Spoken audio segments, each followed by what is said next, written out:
So I want to start our review for the exam, first of all, by giving you an overview of the exam, and we're actually going to look at a paper 1 and directions for a paper 2, but I want you guys to see the structure of the exam and also give you some tips as to how you're approaching the exam. First of all, just to kind of summarize here, there are 2 papers. Each of them are 90 minutes. We're going to look at the difference between those in just a sec, okay? And we're going to look at the cover sheet and directions there. Each paper is separated into a section A and a section B, okay? Section A typically tends to be 1 or 2 part problems, okay? And typically, this goes along with problem difficulty. Typically, problem number 1 is easiest, and problem number 7 is the most complex. Now, that doesn't mean that, you know, if you blank and you're not sure about number 2 that you're stuck for the rest of them, because there may be something on number 2 that's just a topic you're a little weak on. But usually the level of complexity increases from 1 to 7, okay? But that's section A. Section B is numbers 7 through 10, or sorry, not 7 through 10, 8 through 10, okay? And typically the way it works is 8 is the easiest, then 9, typically the first couple parts are pretty easy and maybe the last couple parts are getting more complex. And then number 10, maybe the first part's a little bit easier and then it usually kind of increases to where the end of number 10 is typically the hardest part of the whole exam. Okay? Now, that also tends to be either probability and statistics or calculus. If it's calculus, it's stuff that we just did recently. If it's probability and statistics, it's also stuff we did this year. But as we review things, that'll be more and more familiar. But again, don't just look at, oh, number 10, there's no way I could get that. No. And even within these have multiple parts. Okay? Sometimes they do throw in a part that's like part C that's really, really easy after parts 1 and 2 were kind of hard. Or sometimes a part 1 or part A or whatever on that problem might be a show that this is true and you're really stuck on that. But then you've got to use that for part B, C, D, and so on. Okay? Well, just because you can't prove that this is true doesn't mean that you don't know how to use it. So just go on and do the rest of the problem. All right, we'll look at that as we go through various things. Mm-hmm. So paper 1 and paper 2 both follow this kind of template of 1 Yes. to 10? Yes. They are both 10 problems. They both have a part A, which is problems 1 through 7, and a part B that's problems 8 through 10.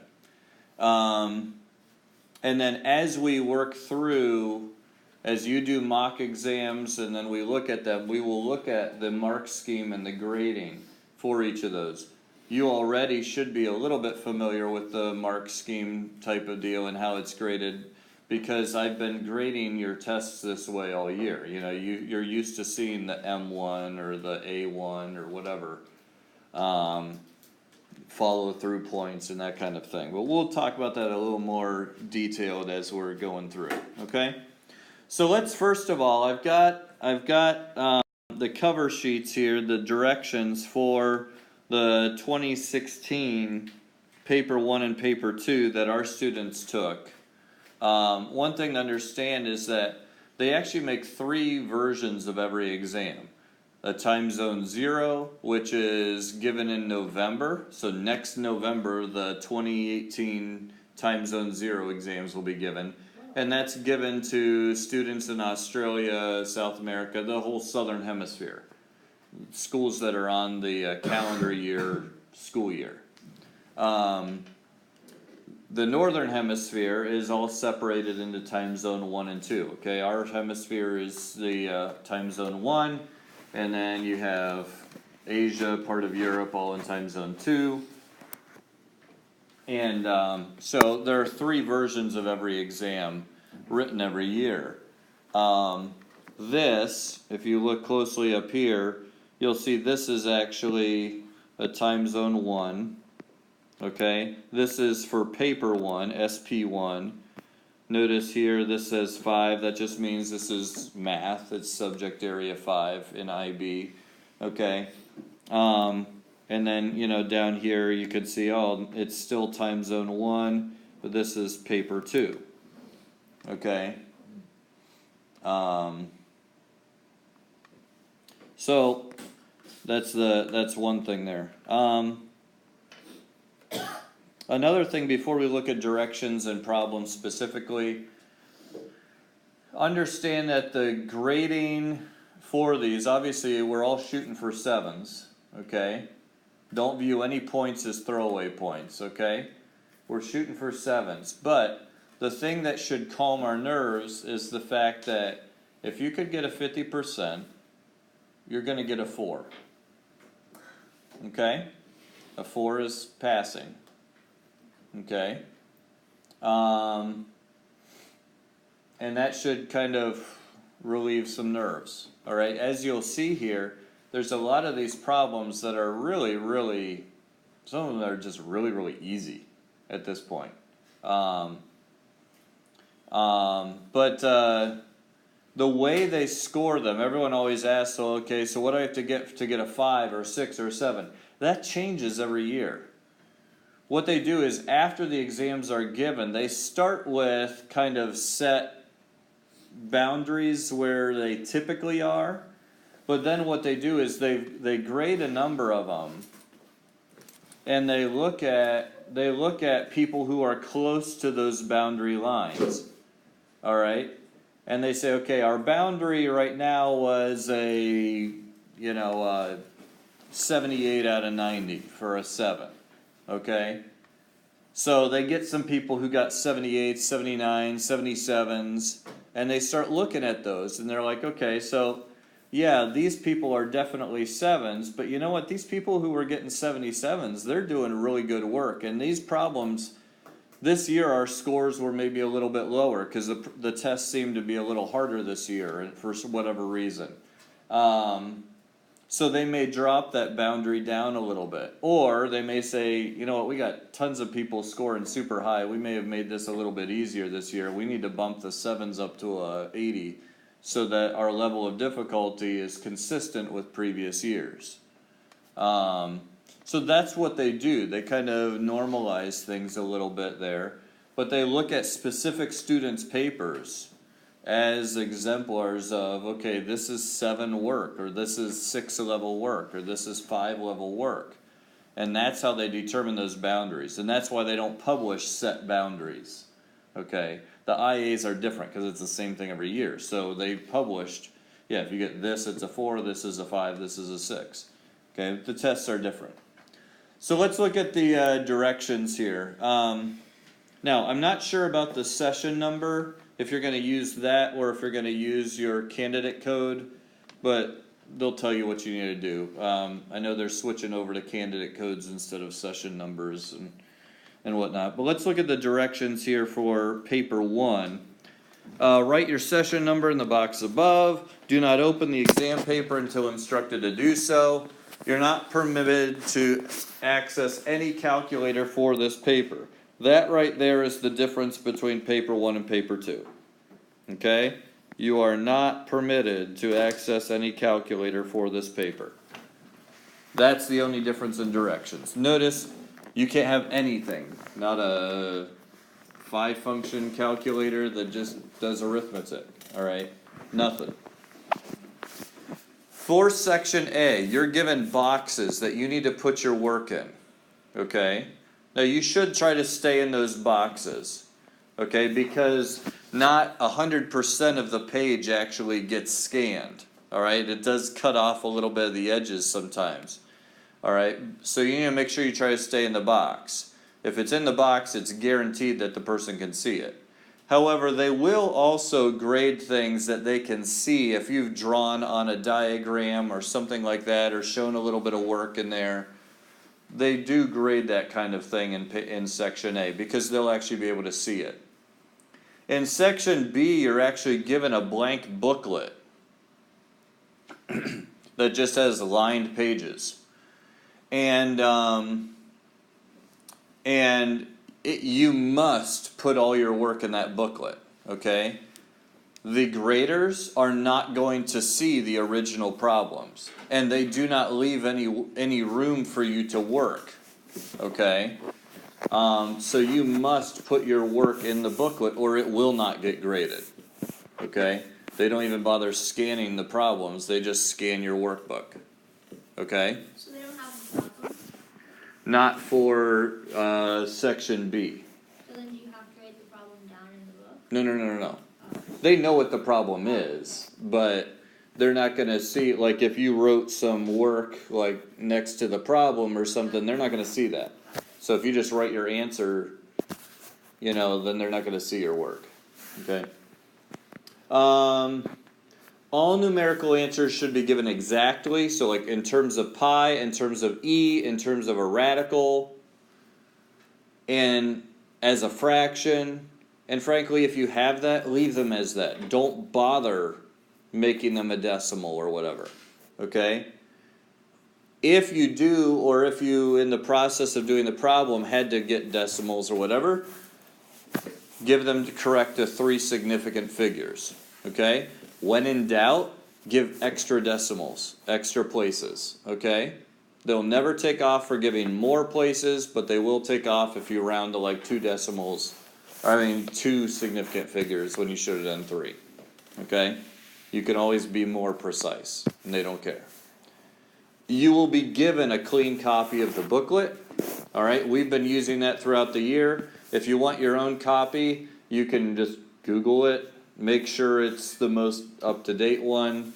It should say for exams, I think starting 2014 was the first year they used this formula booklet. But I think we even have it on, I even have it on our website. But anyways, but this is 90 marks, so it's an hour and a half long exam, okay? A mark a minute, yep, that's how you can gauge yourself. If you're spending 10 minutes on something that's only 5 marks, you're wasting time, okay? Unless you had some kind of aha moment that, okay, now I'm actually getting it done, you need to move on. Alright, so as you can see here, the paper 2 directions are identical except for this right here. A graphic display calculator is required for this paper. Guys, on our test on Friday, I still had people on problems that were calculator allowed doing antiderivatives and the fundamental theorem of calculus. Okay?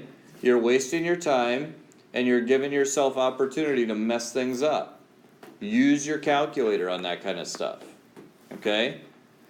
For this paper too, you gotta use your calculator. And there are gonna be sums that you cannot solve by hand. Okay? So you have to use your calculator. But you wanna use it as much as you can, alright? And get comfortable using it. Okay? Yes? Question. Can I ask a calculator question? Yeah.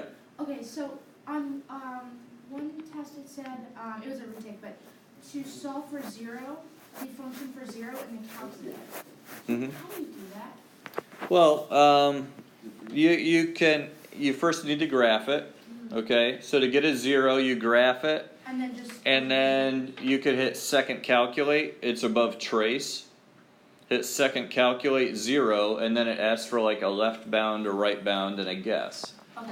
I didn't know if that was it or if I had to do something. No. You can do that, or if you don't like the left bound, right bound guess, you can also just graph the function and graph y equals 0. and do calculate intersection. Okay. That's another way to Alright. do that. No, value doesn't work, but. Alright, so I want to start looking at some of the problems here, just to kind of show you the progression. Alright, I'm not going to look in depth at all these problems, but here are the 7 problems from section 1 in that, in this time. And I'll show you this first before we even look at the problem specifically, but notice it says, full marks are not necessarily awarded for a correct answer with no working. Answers must be supported by working and or explanations. Okay?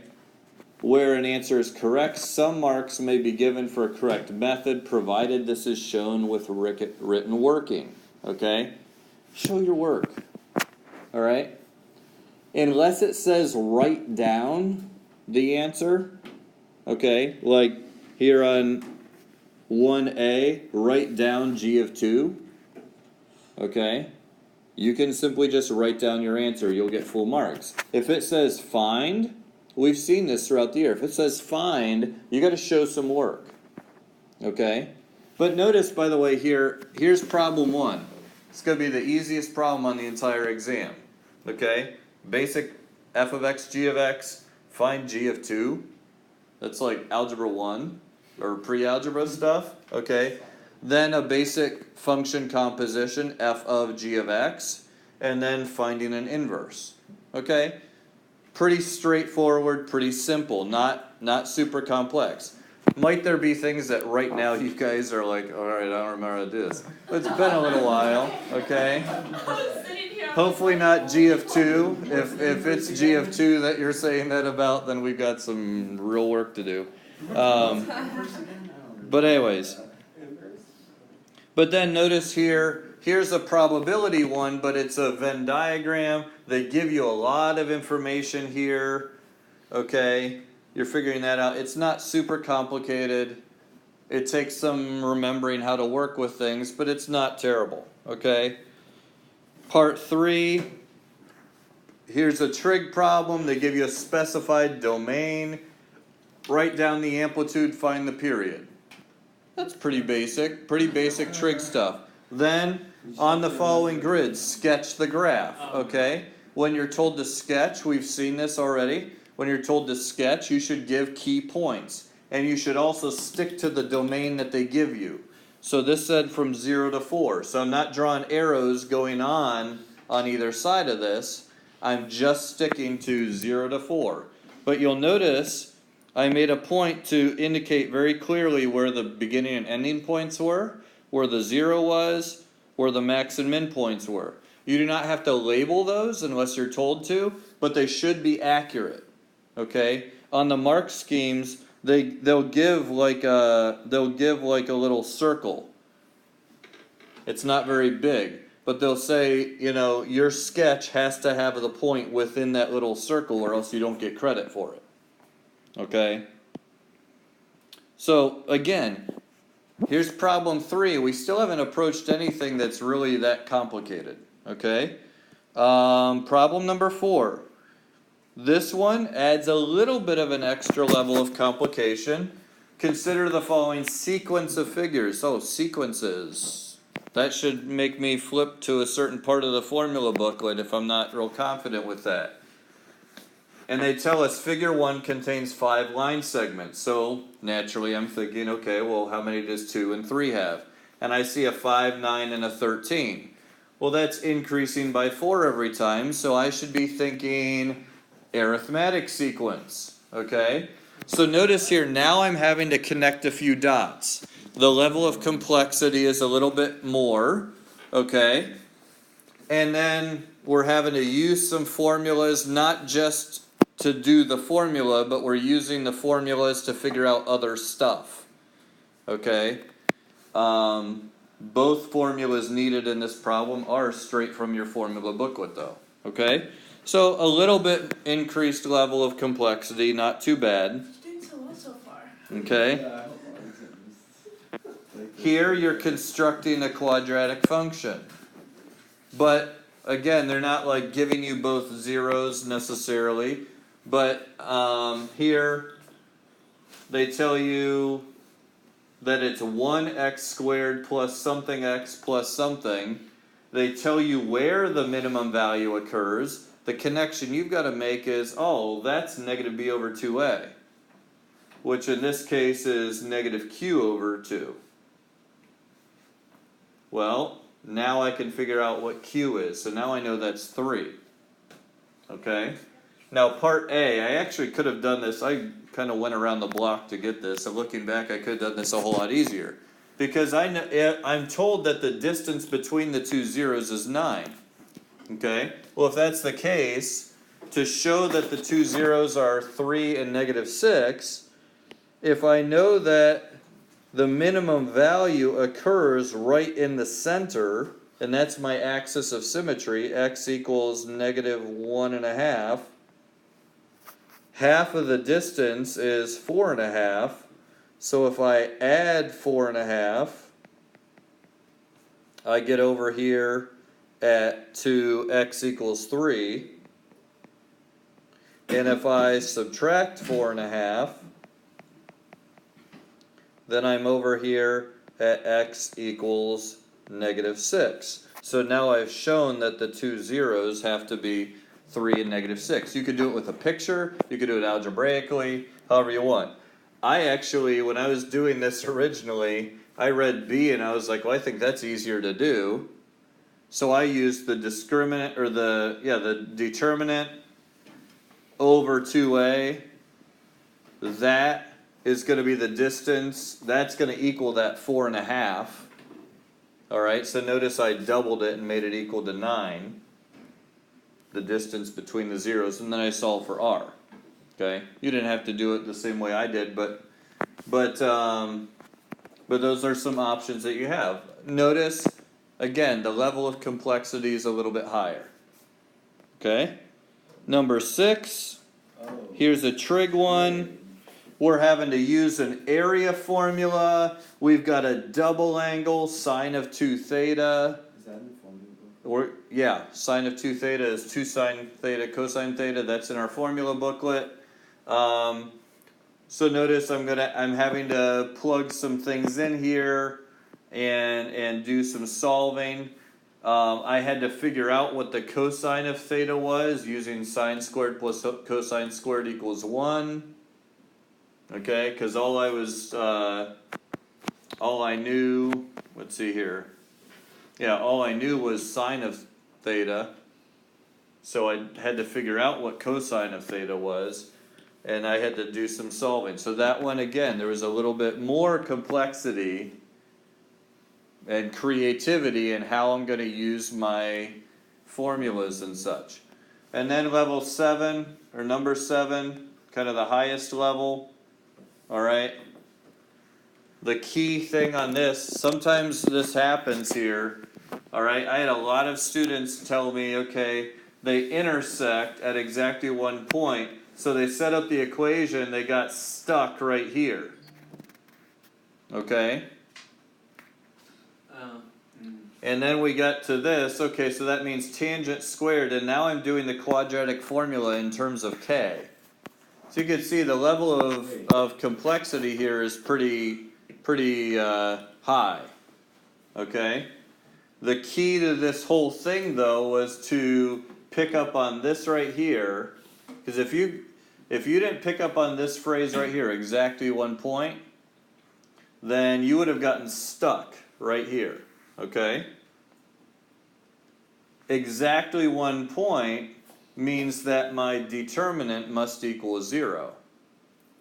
Well, there's my determinant, 4k squared minus k. That's got to equal 0, so k has to be either 0 or a quarter, and I was told that k is greater than 0, so k is 1/4. This one was a tough one. Okay? This was a tough one. But this is a number 7. So it's going to be the hardest one in section A, typically. Okay? Now, you may really be comfortable with this kind of stuff, and you happen to notice that thing really fast, and it's easy for you, and that's awesome. Okay? So, alright, so that's how it goes there.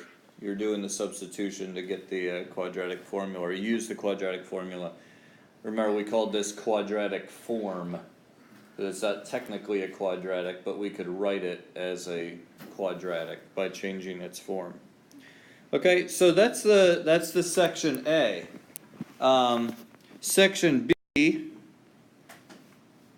this is the kind of stuff you're going to see. Now, understand, I broke the rules a little bit here because I didn't have one of those blank books. Okay, if you did what I did, you'd get 0 on number 8.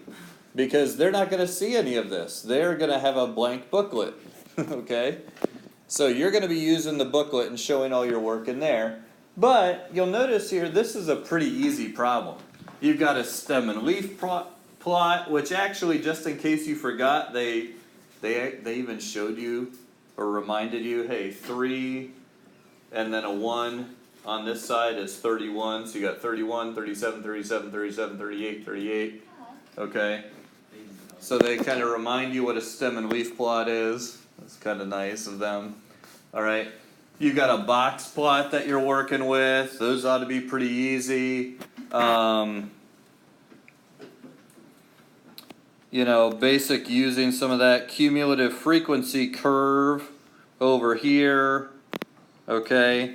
And then the mean number, standard deviation. You know, what happens when you add 2 to everybody's score? The mean goes up by 2.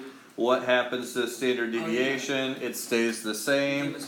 Yeah, this is pretty easy stuff from our probability and statistics stuff. This is a number 8. It's the first one in section B, so it's going to be back to usually some pretty easy stuff. But you'll notice you got a lot of information here. And here's the thing. You could use something you figured out in part A to do part E. Okay? It's all interconnected and consistent. All right? Now, number 9, again, notice it doesn't leave you room to work. Number 9, okay, here they're giving you a derivative.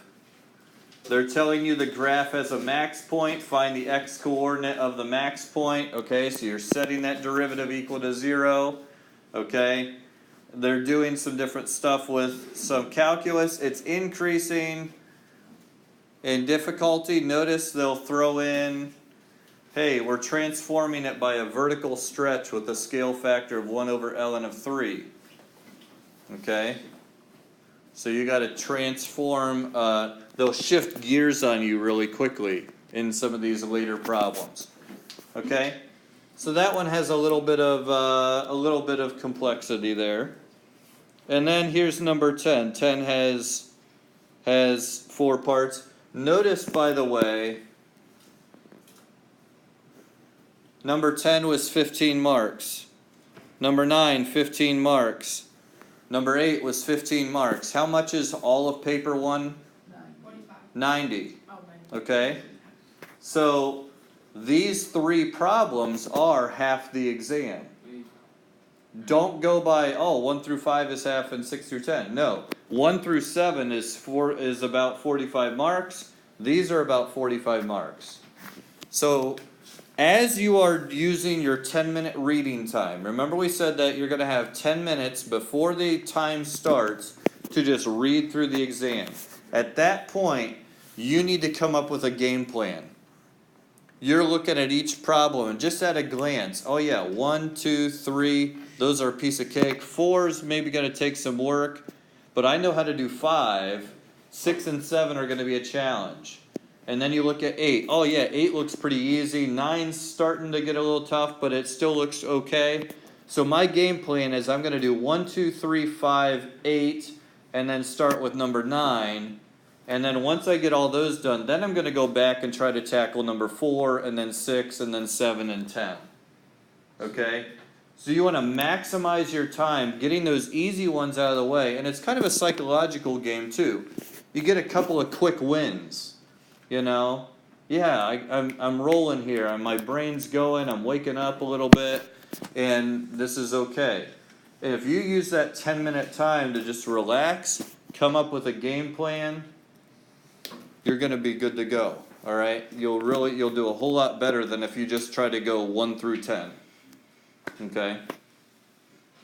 Alright, so that's the exam, If you're not prepared. quick overview, some tips, and I think that'll help you guys get a good overall strategy for attacking this thing and, doing really, really well. Okay?